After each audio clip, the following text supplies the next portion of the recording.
kushika Biblia. Biblia inashikwa hivi. Biblia inashikwa hivi. Tuonyeshe namna nzuri ya kushika Biblia na unapoanza kuifungua.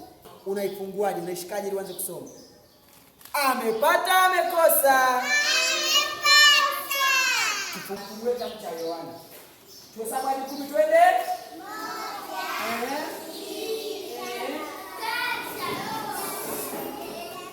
Tayari. Haya, tumpigie makofi. Amepata kitabu cha Yohana.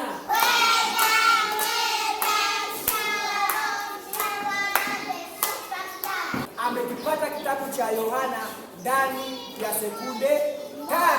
Sekunde ngapi? Hii ni Shuhuda TV. Karibuni nyote.